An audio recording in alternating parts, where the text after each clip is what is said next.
All right, welcome back, everybody. Hi, it's JJ. If you're here on my YouTube, we're doing a live, and we have Corey back. So Corey has been on the show a couple weeks ago. We talked about his new book, which actually launches today. So we're having a little bit of a party, if you will. And for those of you that are watching it on any of the places that I've put it here on Facebook, you still can buy the book. So there's a lot. So I want to talk about two things real quick. We talked about this mantra, and I know we talked about it in the episode, and maybe everyone hasn't listened to the episode or watched the episode yet.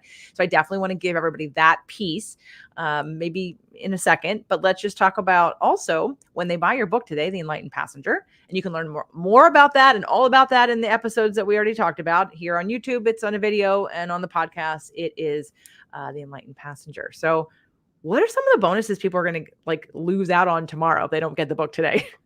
So thank you so much, JJ. And ultimately, we decided when we put this together, I wanted to reward people for getting the book while we were in that, as they call it, the pre-order stage, right up until the launch. And so in light of that, what we decided to do is we decided to offer some, what I'll consider to be some very epic bonuses. One of them is for those that want to land a TED Talk, which seems to be a lot of people. I know when I post about it, I get lots of response every time. And for those that want to land a TED Talk, one of the things we did is we actually put together, we did a 90-minute training around that, and we decided to include that when you grab the book. Why I think that's significant is that's a program when we offer it that people pay a lot of money for, and we decide to include it as just one of the bonuses. So it's basically 90 minutes revealing the exact system that we've had over 100 clients that have landed their TEDx talk, and I've landed 5 myself using. So real deal system that works. Another thing is I do all these interviews, as a lot of people know me for. I've done thousands of interviews, and kind of like Napoleon Hill, what fascinates me is figuring out what people do different than other people to become successful. So I decided to compile the top 10, what I'll call them insights that I've learned from the world's top thought leaders, and put it together in a guide. And so people get access to that guide. On top of that, we also, there's a video of me talking about how anybody who's running their own business or maybe in sales, how can you charge more? And so what I did was I studied all the big companies like the Apples, the Disneys, what have you, and figured out what are the 5 things they have in common that allow them to charge more. And so I put that together in it as well. Another thing is Mind Movies is Natalie Ledwell and Glenn Ledwell put this thing together, which is almost like a video vision board. And so they sent some, I'll call it exclusive content for us to air a bit ago. And so I decided to include some of their interviews where they shared how to set goals, how to manifest, in their case, how to run a business as a couple, even though I believe, were divorced before they even launched My Movies together. And then finally, you get access to one of my digital books. So that's the 5 instant bonuses. But just to finish this off as well, one of the things we did too is we decided we were doing a lot of live events in the month. So we said anybody who buys the book will actually get access to any live events that are happening after they bought the book, like any of the events during the book launch. And we would give them access to the replays of the ones they might have missed. So to put that in perspective, we did interviews with John Gray and James Redfield together, the one interview with them together. We did one with the crew from 90210, so Brian Austin Green, the actor, Randy Spelling, and Sharna Burgess from Dancing with the Stars. And then we did another one with Mark Victor Hansen, Richard Paul Evans, and Crystal Hansen. And so those 3 videos, people can they'll still get access to the replays of those. And then finally, we do have a live one coming up that people can join us for, which is actually 2 days from now, which is with Ken Honda from Mind Valley and Happy Money, and Janet Atwood for the Passion Test. And so in a nutshell, even if you ignored the past replays, you get those 5 instant bonuses, and you get to join Janet, myself, and Ken this Thursday for what will be I think a magical live event. I mean, both of them are game-changing people. So yeah, that's just a little bit about what people get by jumping on the book now, on top of course getting the book that they can either read themselves and or gift to other people as well. Yeah, people don't have resistance when it's buying a book. What I think I want everyone to understand is that when you get the book today, you get these 5 bonuses, and then again all these other bonuses that you're putting on that. And I'm actually running a 14-day manifestation challenge on July 1st. So anyone who is joining me for the challenge, it sounds like getting the Mind Movies would be a great thing to add into a tool to help with manifestation during the July 14-day manifestation challenge. So I know I'm getting the book. I waited till today just to help your numbers, to wait to boost that up a little bit. So everybody get the book because of the lessons that are in it. The one that I really love the most that we've talked about so far already, but I do want to mention today because in case people who are watching or listening haven't watch the video or listen to the podcast, is the one about having a personal mantra. And in today's society, whether you have a business or not, I did a show several weeks ago about boundaries. And I think that this correlates exactly with that show. And I have another show to do about boundaries, because I have to do a follow-up because I didn't talk about how to set a boundary where there wasn't one with people that you love. I just sort of went over different kinds of boundaries and, where your responsibility lies. But this personal mantra feels like something that we need to have, or that would be really beneficial to have in order, before even talking about boundaries, because it would be a simple way to be clear about things that we do, things that we let in, things that we don't want to be letting in. And it would help us to make that faster determination and to be discerning a little faster. Yes? Absolutely. 100%. Yeah. Okay. So why don't you just explain it a little bit, and then maybe we can even do it right now. Well, and this is the power of no, in terms of, I mean, I won't go into all the details in it, but, we talked about how I choose what a no is, how I say no, but really the takeaway to me is simply that we need to start saying no more. We need to start setting those boundaries.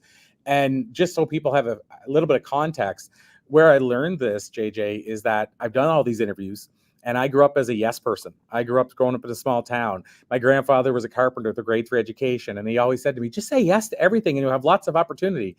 And that sounded great until I started studying all these thought leaders, and I noticed they were saying no to me, and they were saying no to everybody. Like they were saying, okay, I can let this one thing sneak through because it's aligned, but I have to say no to these other things. And honestly, I see this every day. I think it's healthy, and I see it every day. I literally, pitch myself to be on big podcasts from times, and some are yes 100%, and others are like, I'd love to, but we don't have a new show coming out for another 8 months. I'd love to be in your show though, so they're asking me a yes, but they just said no to me. And I think it's healthy. When I first started, I struggled with, why would they say no to me?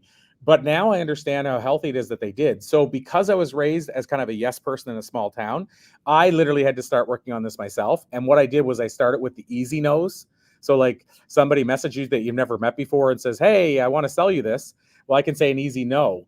And so I tell people that why not start on the ones that are easier, and then work your way up to saying no to your spouse or your partner when they ask you to help move a chair. I'm not saying you even should say that, because that you might get thrown out with the garbage. But I'm just saying, ultimately, the importance of saying no came to me because I was always saying yes. And A, I was getting overwhelmed. B, I was like burning out. And then C, I was studying people and realizing they're all saying no. I'm going against what I want to teach other people to do, which is follow what the top people that you want to do, and then follow suit. So hopefully that gives some context to the power of saying no.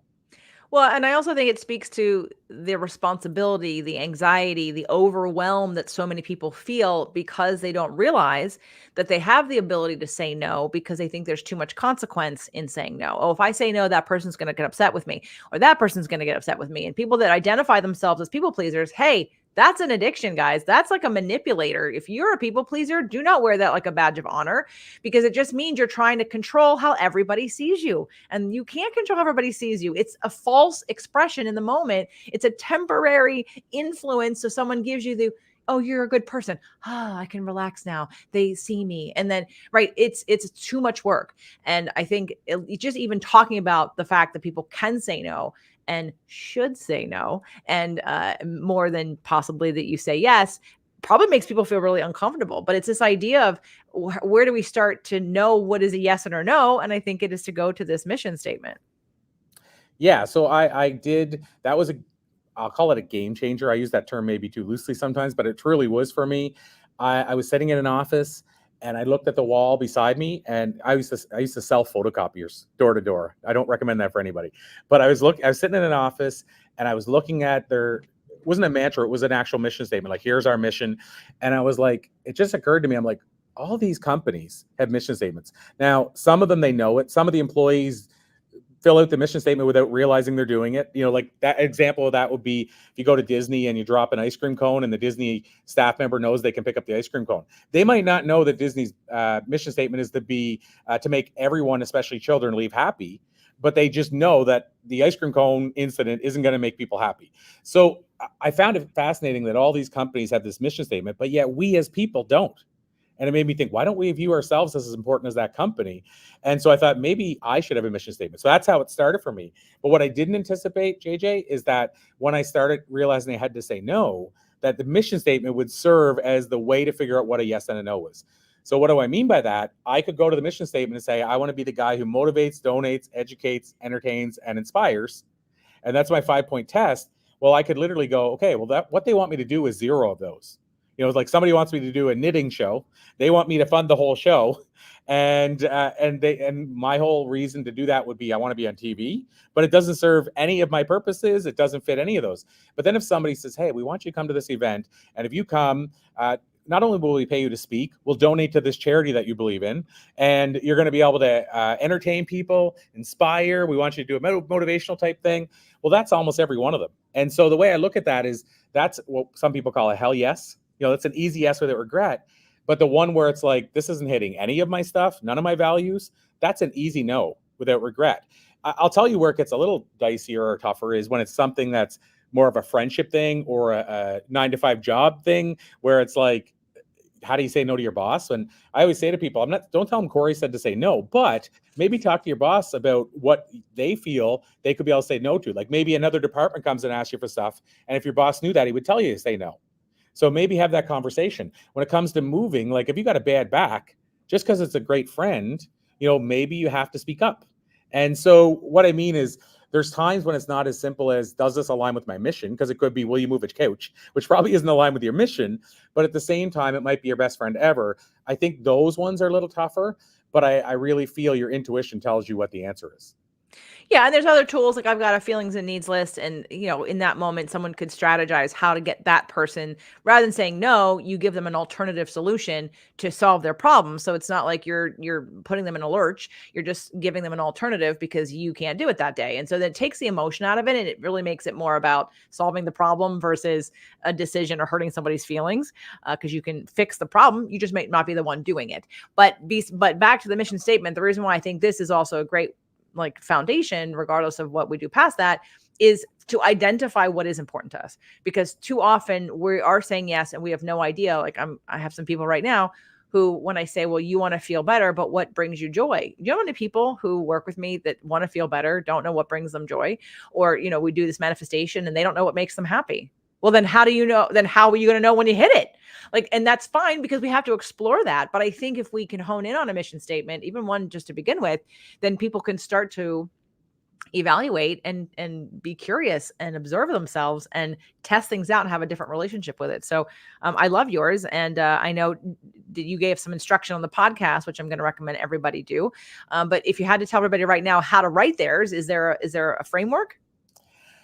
There is. So in my previous book, I gave like a little, I'll call it it's funny, I'll call it a mission statement, but it was like a statement around how to do your mission statement, basically. And it was like a mind mapping, I'll call it. It was just kind of like, the question is like, basically, I'm so-and-so, and I get excited when I do this because of this, so it was like just a one line, one sentence, but it got you to fill in the blank, basically. And I always tell people, it's like the Zig Ziglar quote: you don't have to be great to get started, but you sure have to start to become great. So first thing you have to do is to take action. So even if you just honestly, JJ, you sloppily, I don't even know if that's a proper word, wrote down, I want to be the best parent in my neighborhood. Not to compete with others, but just I want to be an amazing parent. That, if that's what your summary of your mission statement is, that's enough to get started.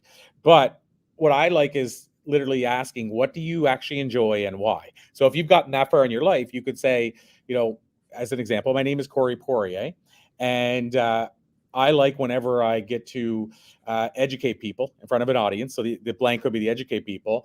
And why I like doing that is because, and then the blank there could be because it allows them to escape their crappy day. So when they come in And maybe if I'm entertaining and what have you, they're not thinking about all the crap that's going on in their life outside of there. So it's just literally a statement where you're filling in the blanks. But really what it comes down to with that statement is like, I like doing this, and here's who I'm doing it for, or here's why I'm doing it. And that's how I get started.